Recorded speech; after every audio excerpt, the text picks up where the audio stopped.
Bonjour tout le monde, bienvenue dans cette 25e séance en C#. Nous allons aborder le concept de généricité qui est très important. Nous avons déjà eu l'occasion de le voir dans d'autres playlists de la chaîne, si vous travaillez déjà avec d'autres langages de programmation, et nous allons aborder ce dernier maintenant en C#. La généricité va nous permettre de créer des types génériques, comme son nom l'indique, et ce qui va nous permettre notamment d'avoir un code qui est plus facilement réutilisable, qu'on va pouvoir adapter à différentes manipulations de type sous-jacent, comme vous allez le voir, et on va pouvoir l'appliquer surtout à différents concepts qu'on a vus justement au niveau du langage, que ce soit au niveau des classes, au niveau des interfaces. On pourra même l'appliquer d'ailleurs avec des délégués, même si à ce stade du cours, c'est pas quelque chose qu'on a forcément vu. Donc on peut vraiment l'utiliser de plusieurs manières et ça va permettre vraiment cette réutilisation du code qui sera très intéressante à ce niveau-là. Je vais vous montrer un petit exemple de code, on va en tout cas écrire un exemple assez simple puisqu'on ne pourra pas aller très très loin et on verra notamment qu'on va s'en servir beaucoup pour les collections qui sera un chapitre qu'on verra un peu plus tard dans le cours.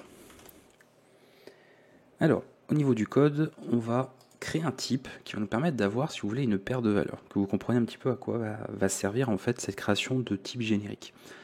Si je veux, admettons, créer un type de données, donc une classe, qui permettrait d'avoir une paire d'entiers, on est d'accord, jusqu'à présent, avec les connaissances que vous avez acquises, vous pourriez créer votre classe, avoir deux attributs qui sont donc deux entiers, et c'est terminé.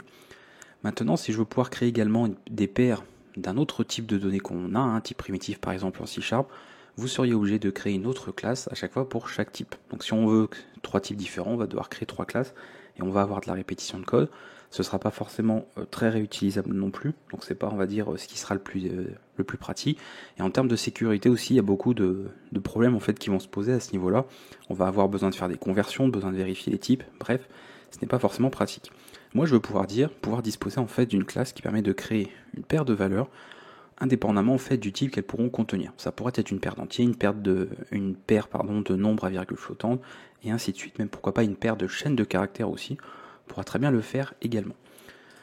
Pour ça, on va créer un petit fichier source ici. Je vais l'appeler pair. Voilà.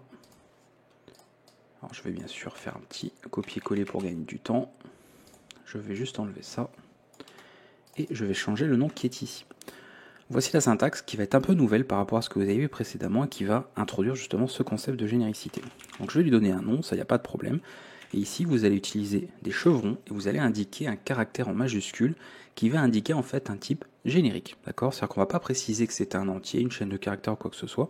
Et ici, on va utiliser, parce que c'est par convention, un T majuscule qui indique qu'on aura une paire de quelque chose, mais à ce stade, d'accord, au niveau de l'écriture du code, on ne sait pas encore quoi. C'est véritablement quand on va ensuite faire des déclarations de valeur, c'est ici qu'on aura précisément choisi un type, nous en tant qu'utilisateur, au moment en fait après, pour pouvoir être utilisé à l'exécution du code et de dire, là nous avons effectivement une paire d'entiers, une paire de chaînes de caractères, une paire d'un autre type à une autre classe, pourquoi pas, ça fonctionnerait très bien aussi.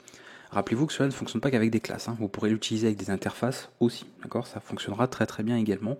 Donc ça peut être appliqué vraiment à plein de choses. Des méthodes aussi, on pourra l'utiliser avec des méthodes, on va le faire un petit peu dans la classe, donc ça ira très bien. Et vous verrez comment cela fonctionne. Une fois qu'on a ça, on va créer notre constructeur, parce que le but en fait c'est d'avoir deux types de données, d'accord. Donc moi je vais faire ceci, je vais créer mes deux propriétés, en disant il y en a une première, encore une fois on ne connaît pas le type à l'avance, donc elle sera du type T, le fameux T majuscule qu'on retrouve ici. Je vais appeler ça value, je peux appeler ça one, on peut même appeler ça comme ça. Créer les petits accessoires par défaut. Et je vais faire la même chose pour une seconde valeur. Donc forcément, je ne peux pas vous montrer des exemples très développés à ce stade parce que vous verrez qu'on s'en servira principalement avec des collections. C'est des choses qu'on verra un petit peu plus tard. Donc là, c'est sûr qu'on va être un peu limité au niveau des exemples, mais ça suffira largement à comprendre, je vais y arriver, le concept de généricité et ce qu'on va en faire par la suite. Je vais écrire le constructeur. Et le constructeur, justement, ce qui va être intéressant, c'est les paramètres qu'on va lui passer.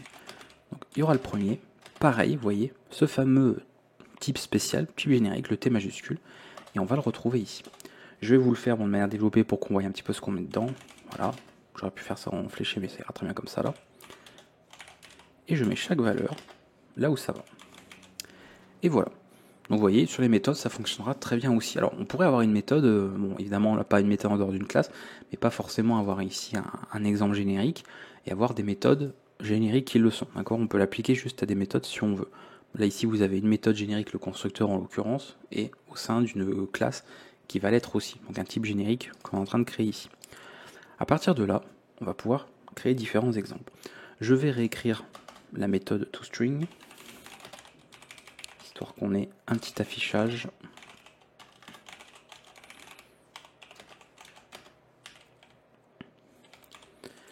Et on va présenter ça. On va faire ça simplement. Hein.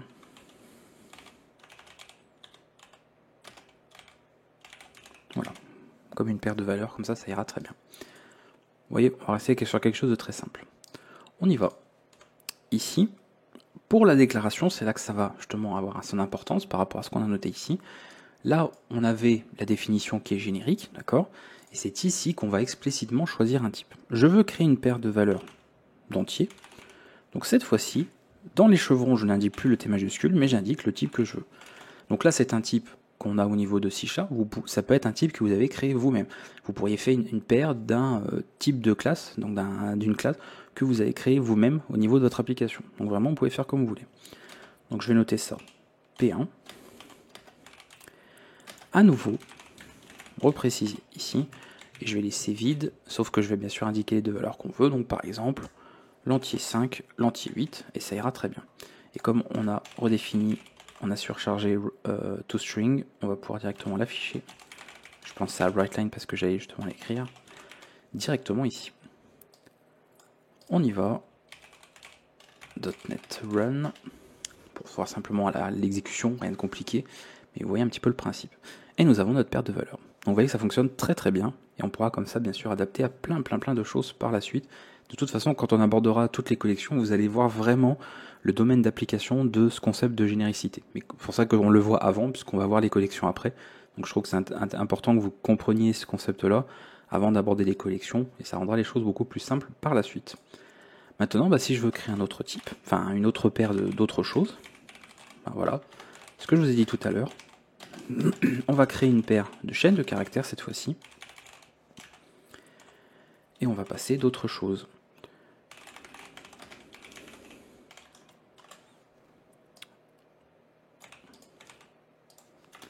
P2, hop, et ça fonctionnera tel quel.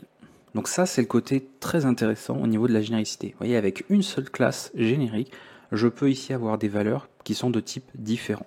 D'accord? Ce n'est pas en fait pas connu au moment où on a écrit le code, au moment de la définition, c'est connu au niveau des déclarations, au moment où on fait les déclarations, les initialisations éventuelles, et à ce moment-là, effectivement, les types seront bien prévus. Alors bien sûr, là on va trouver des avantages, on peut trouver des inconvénients aussi, d'accord, un petit peu à tout ce qu'on fait. Admettons, je veuille faire la somme de quelque chose.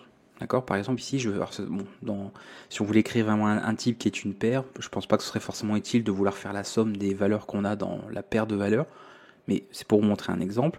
On pourrait vouloir faire une méthode et de se dire finalement, je fais une somme, donc je retourne un type en fonction de ce qu'on a, parce que si on fait la somme d'entiers, c'est pas pareil que de faire la somme, c'est-à-dire la concaténation de chaînes de caractères, par exemple. Donc on peut vouloir voir un petit peu ce que ça donne ici. Donc je vais l'écrire de manière développée aussi, on va la faire complète. Et là, on s'attendrait finalement à faire ceci. L'exemple finalement le plus classique. Alors je vais le laisser ici, ça je vais le mettre en commentaire pour le moment, de toute façon, pour l'exemple à montrer ça ira très bien. Je vais faire un WriteLine de p1.sum. D'accord, on s'attend normalement à récupérer le résultat. Je vais vouloir exécuter, et là on va être confronté à un premier problème qui nous indique en fait on ne peut pas appliquer l'opérateur plus aux opérands de type T et T. Voilà. C'est-à-dire que lui en fait ici, nous avons des exemples génériques, d'accord. Il n'est pas capable en fait de faire la résolution pour ça, puisque à ce stade, encore une fois, voilà, on a un type générique, et rien ne dit en fait que vous êtes autorisé à utiliser ce genre d'opérateur pour faire des calculs sur des opérands génériques, d'accord. Ça pose un problème.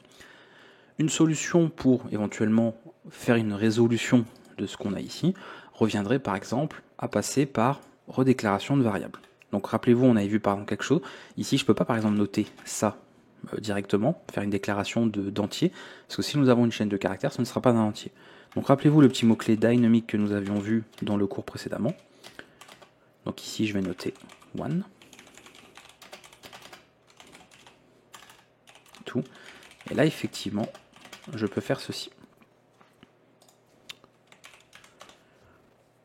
On va recompiler, réexécuter, et vous voyez que ça marche bien. Voyons voir un petit peu ce que ça donnerait sur des chaînes. Si je fais ceci, c'est intéressant de voir un peu la différence, si vous voulez, de comportement qu'on a. Et vous voyez que la concaténation se fait aussi. Donc il a déduit le type, d'accord, grâce à Dynamic. Il a vu qu'au premier lieu, nous avions des entiers, des int 32 d'ailleurs, pour être précis, de 32, si on prend les types exacts en C#. Ensuite, nous avons de la chaîne de caractères. On sait qu'au niveau de C#, on a le droit d'utiliser l'opérateur plus aussi bien pour des entiers que pour des chaînes de caractères, même si le comportement va différer. Dans un, on a une opération arithmétique, dans le second, on a une concaténation, et automatiquement, bon là, ça fonctionne. Vous voyez, bon, forcément que ce n'était pas des plus pratiques. Encore une fois, ça vous montre que c'est tout à fait possible, mais voilà. Il faudra bien sûr être logique, toujours être assez attentif dans la manière où vous écrivez vos types génériques. De voir est-ce que vous autorisez certaines choses ou pas, est-ce que c'est logique d'autoriser ça ou pas. D'accord ? Il faut vraiment prévoir un petit peu tout ce que vous voulez, voire même éventuellement de restreindre. C'est-à-dire, par exemple, d'indiquer que votre type générique fonctionne qu'avec tel type ou tel type, que ce soit d'ailleurs des classes, d'accord ? Des classes abstraites ou même des interfaces. On pourrait tout à fait le faire. Je ne vais pas forcément noter l'exemple pour terminer cette séance, qu'on va avoir fini. Vous voyez, c'était pas très très long ce qu'a montré. Encore une fois, c'est surtout en pratique, ça va être intéressant de voir la généricité. Et on va pas mal la mettre en pratique avec les collections pour des prochaines séances dans le cours. Donc là, ce sera assez court. Mais ici, ce qu'on peut faire, admettons, si je voulais ici, par exemple, avoir un tableau, d'accord, de valeurs et faire des traitements sur des tableaux. Je ne vais pas le refaire parce qu'on a fait une vidéo sur les tableaux, une séance, donc vous savez ce que c'est. Mais je veux par exemple avoir un tableau d'un certain type, tableau d'entier, tableau de chaîne de caractères, tableau de booléen, ce qu'on veut, et après pouvoir effectuer des choses dessus, par exemple trier des valeurs, ou vérifier laquelle valeur est la plus grande, la plus petite, faire par exemple des ajouts dans le tableau, et vous savez généralement pour tout ça qu'on a besoin de faire des comparaisons, d'effectuer des comparaisons. Si on essaye d'écrire le code tel quel, automatiquement on aurait des problèmes, d'accord, parce qu'on ne peut pas en fait être capable en fait d'avoir les bons types déduits pour pouvoir effectuer tout ça. En C#, on avait vu que par exemple pour pouvoir utiliser une méthode comme compareTo, donc je vais écrire juste ici en commentaire, comme je vous ai dit, je ne vais pas réécrire tout le code, compareTo, comme ceci, eh bien ce sont des méthodes qui sont issues d'interfaces, d'accord, ce sont des méthodes qu'on implémente quand on implémente des interfaces pour une classe ou autre, on a besoin de ça. Ce que vous allez pouvoir faire au niveau de la généricité, c'est de pouvoir restreindre des types. Vous allez pouvoir appliquer ce qu'on appelle des contraintes de type à un type générique que vous créez ici. Par exemple là, de dire, alors si on avait le tableau encore une fois, ça ne marcherait pas pour le coup pour l'exemple que j'ai marqué là, mais si ici je m'étais amusé à faire un type générique pour manipuler encore une fois un tableau générique, d'accord, à ce moment-là, et donc avec pareil, déclaration du tableau avec l'opérateur new, bref, tout ce qu'on a vu, je pourrais indiquer, pour pouvoir me permettre de faire des comparaisons, qu'on veut appliquer justement une contrainte en disant que t doit être par exemple un i-comparable. Et là on applique des contraintes. Ça veut dire simplement que t ne pourra pas être n'importe quoi non plus. On ne veut pas en fait autoriser tous les types possibles, on veut le restreindre à un certain nombre qu'on peut lister. Donc bien sûr, on peut mettre ça ici, par exemple on peut très bien dire j'autorise la structure, et on peut cumuler plusieurs types séparés par des virgules. Vous pouvez faire comme ça. Et là vous ajoutez un certain nombre de contraintes par rapport à ce que vous voulez. Donc si t correspond, donc le type générique à un des types que vous avez indiqué ici, au niveau des contraintes, ce sera accepté, et sinon bien évidemment, comme c'est une restriction, ce ne sera pas autorisé au moment de la computation, donc vous pourrez contrôler à ce niveau-là, pour vous assurer surtout que les opérations que vous autorisez, les services que propose la classe, sont totalement compatibles avec les types que vous avez ici indiqués dans vos contraintes. Donc ça, il faudra vraiment être attentif, et c'est de toute façon en mettant en pratique que vous saurez un petit peu ce qu'il faut noter ici. Voilà. Donc en fonction des opérations que vous voulez faire, des méthodes que vous voulez utiliser, pour des opérations des fois les plus élémentaires, vous saurez quelles interfaces indiquer, celles qu'il n'y a pas forcément à mettre, et vous pourrez comme ça adapter en fonction. Voilà, c'est tout ce que j'avais à vous dire pour cette partie généricité, en tout cas sur les aspects théoriques, parce qu'encore une fois, au niveau pratique, on va avoir l'occasion de voir tout ça ensemble avec du code beaucoup plus concret quand on manipulera un petit peu des collections. Donc je pense qu'on va s'arrêter là pour les quelques petits exemples que je vous ai montrés. Tout ce qui est à retenir, encore une fois, c'est la manière de définir ça, d'accord ? Même si après, on pourra éventuellement revenir un peu dessus en créant nous-mêmes un type générique qui utilise des collections, justement, au niveau de ses attributs. Donc on pourra voir ça plus tard. Et ensuite de voir un peu comment ça marche en termes de contraintes et surtout au niveau du comportement des types qu'on a.